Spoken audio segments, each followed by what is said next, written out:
Aujourd'hui, je vous fais une vidéo pour vous montrer ce qui se passe, ce qui m'est arrivé en retour de vacances. Alors, il y a plus de 150 km de Paris, le véhicule me met défaut moteur et roule en mode dégradé, c'est-à-dire à 3 cylindres. Donc, apparemment, j'ai un injecteur qui a claqué en pleine, alors que je roulais à une vitesse constante, à 130. Ça a claqué. Donc, du coup, voilà ce que ça donne.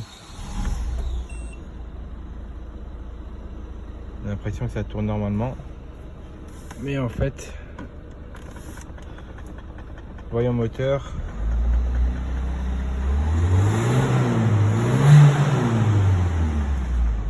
là va mieux la voiture. Je sais pas ce qu'elle a. Donc on va passer un coup de valise, on va voir ce que. En fait, son problème c'était quoi? C'est que elle dépassait pas les demi-tours.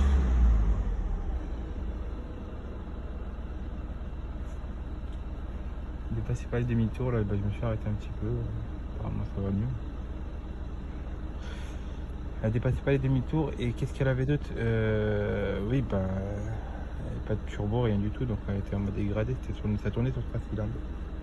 Là, il y a un injecteur qui est revenu. Maintenant, il faut voir c'est quoi le défaut. Bon, on va passer un peu de checkbox. Donc c'est une Peugeot.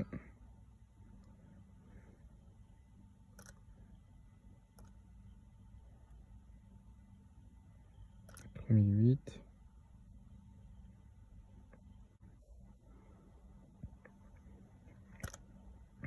Box.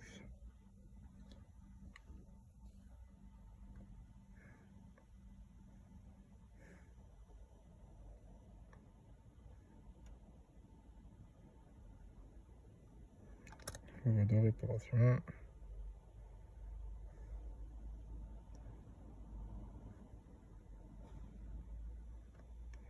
Et là, on a un calculateur moteur.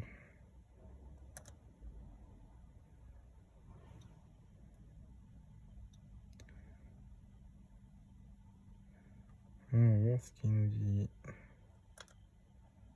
Lecture de défaut. Commande injecteur numéro 4. Donc, qu'est-ce qu'il nous raconte, injecteur numéro 4? Intermittent consacré entre deux fils. Il faut savoir que sur ces véhicules-là, consacrés entre deux fils, et ces injecteurs Siemens, c'est l'injecteur qui est cassé. C'est la partie électronique de l'injecteur qui lâche. Ça m'est déjà arrivé sur un berlingot avec les injecteurs Siemens aussi, à 115 chevaux.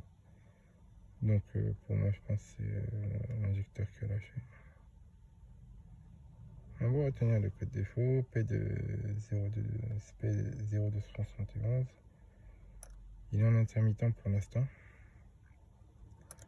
mais ça reste un injecteur pour moi. Allez, on efface.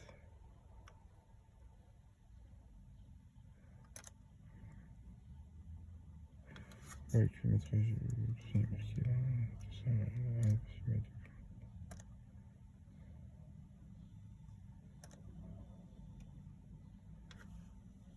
l'effacement en cours, il n'y aura pas assez de mémoire.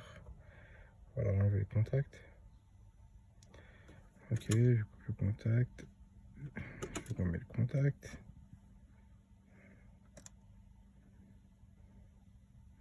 Absence de défaut, on va redémarrer. Le voyant est parti, mais j'ai l'injecteur qui va reclaquer à mon avis. Donc il va falloir trouver un injecteur. Bon, je vous fais une petite avance rapide pour le démontage.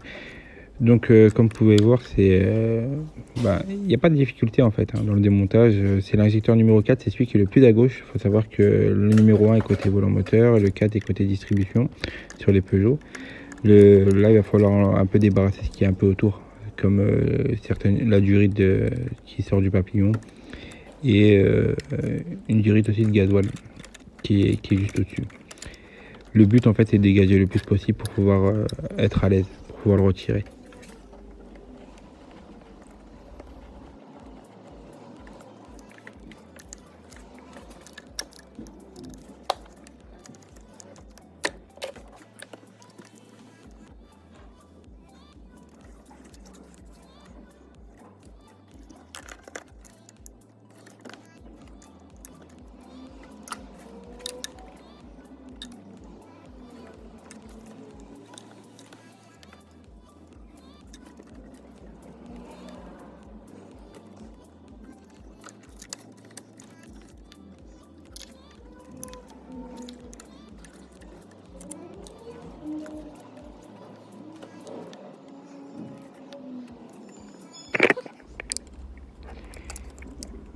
Donc là, je vais retirer les clips de retour de gasoil. Alors normalement, ces clips, apparemment, ils sont à usage unique, c'est-à-dire qu'une fois qu'ils sont enlevés, il faudrait les remplacer. Moi, personnellement, je les ai replacés, il n'y a eu aucun problème. J'avais entendu ça sur un autre tuto, mais après, peut-être en fonction des modèles, en fonction des véhicules, mais il me semble que pour moi, ça s'est remonté sans problème. J'ai roulé avec et j'ai pas eu ils ne sont pas déboîtés. Alors par contre, ils sont hyper fragiles. Il faut faire attention lorsque j'ai démonté avec 2 tournevis pour le monter par le bas. Voilà. Mais c'était très fragile. Puis à bien nettoyer, bien sûr. Il y a un truc qui rentre là. Craque là. Ah ouais. C'est parfait. C'est la merde qui est là. On va nettoyer. Hein. Sinon ça va faire des grosses fuites. J'avoue, les tonneaux injecteurs, il est pas très joli.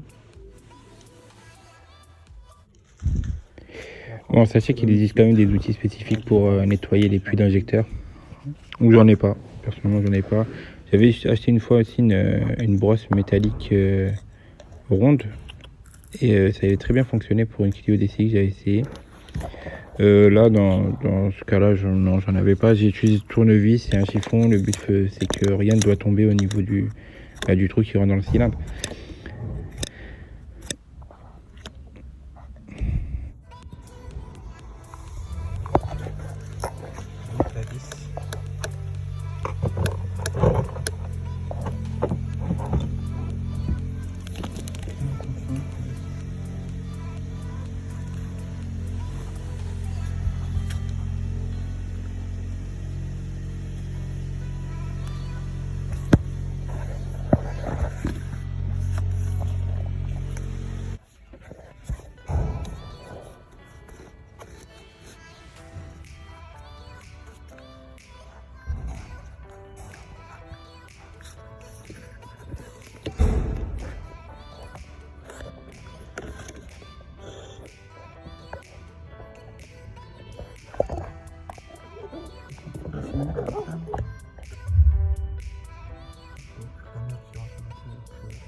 Comment ça ?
Jamais parfait, ça c'est sûr.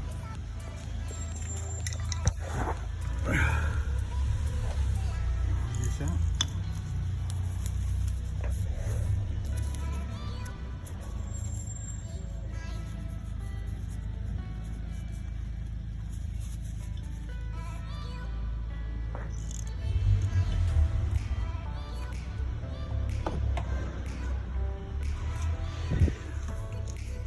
Et on va tester avec le multi.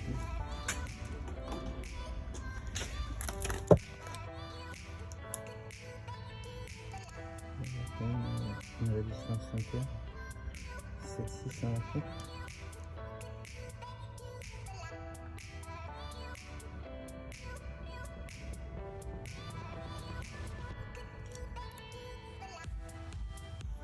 D'accord.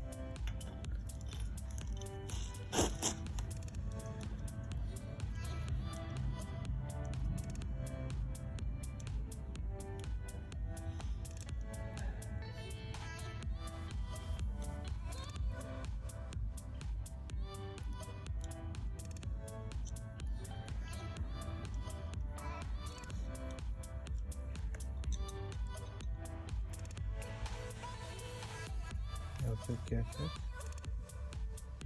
ça monte ou ça descend.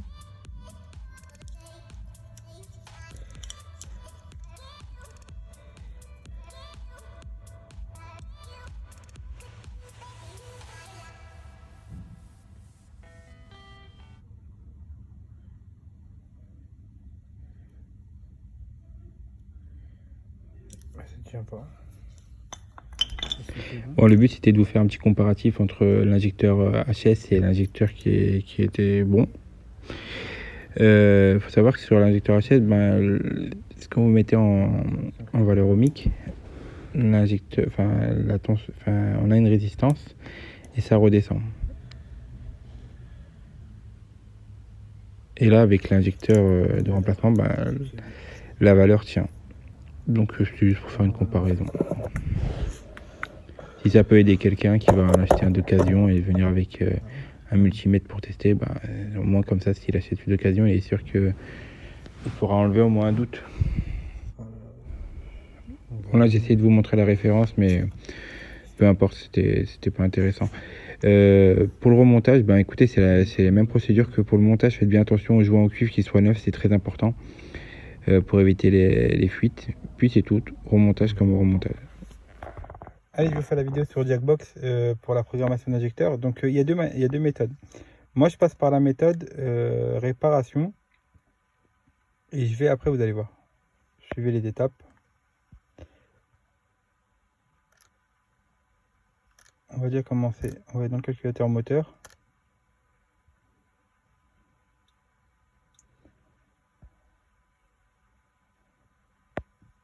On va lire les défauts. Et bien sûr, on va les effacer. Il faut que je me dépêche parce que la batterie elle est un peu fatiguée. Donc forcément, calculateur parce que là, redondance logicielle, ok, c'est normal parce que l'injecteur n'est pas... Ok, allez, on efface. L'injecteur numéro 4 a été retiré, bon, ça va. Vu que c'est pas à jour. Effacement en cours, il va me demander de couper le contact. Vu qu'il n'y aura pas assez de mémoire, passer la mémoire, couper le contact. On remet le contact. Alors il y en a qui disent qu'il faut laisser 30 secondes, non. C'est pas noté, s'il faudrait laisser 30 secondes, il l'aurait noté. Ensuite, donc je vais maintenant dans réparation. Alors, il y a deux méthodes, soit dans télécodage, soit dans pack réparation. Moi, je vais aller dans pack réparation parce que c'est beaucoup plus complet. Pièce de rechange. Et là, il s'agit du changement de l'injecteur numéro 4. J'ai changé l'injecteur numéro 4. Alors, moi, c'est pas mon cas. J'ai pas mis mes injecteurs, c'est pas les 86-80. C'est les 30-80. C'est pas avant le rappel. Et vu que mon véhicule n'est plus bon pour le rappel. Alors, le code, le voici. Je l'ai noté sur un bout de papier. Donc, il faut que ce soit en majuscule. Hein. C5 MLL K. Voilà. Donc, on le valide. Avant qu'il n'y ait plus de batterie. Programmation terminée. Ensuite, il va vous donner, on va démarrer le moteur. Alors, il n'y a pas de défaut. Alors, on va voir si ça apparaît ou pas. On attend un tout petit peu. Ok, bon, bah, le moteur est démarré. Injecteur 4 recentré, couper le moteur. Ok, on coupe le moteur. Alors maintenant, une fois qu'on coupe le moteur, il faut qu'il nous dise. On a coupé le moteur. On valide, hein, je pense. Et là, mettre le contact. J'ai remis le contact. Je valide. Couper le contact. Couper le contact. On revalide. Une fois que c'est fait, on remet le contact. On revalide. Et voilà la procédure. Alors ça, c'est la procédure dynamique. Là, c'est ce que je viens de faire, c'est la programmation statique, c'est-à-dire que bon, à l'arrêt. Maintenant, il va falloir faire une période de roulage. Voici les conditions pour rouler. Donc le boucle d'apprentissage, il faut que ça soit fait au moins 3 fois. Alors, faut y aller sur autoroute, bien sûr. Hein. Faites pas ça dans votre rue. Hein.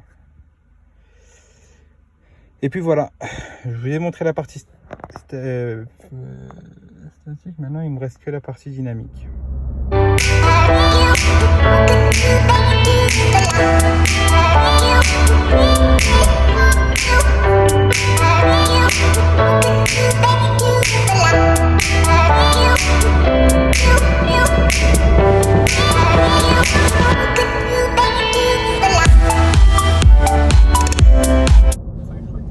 Bon, voilà pour la partie dynamique.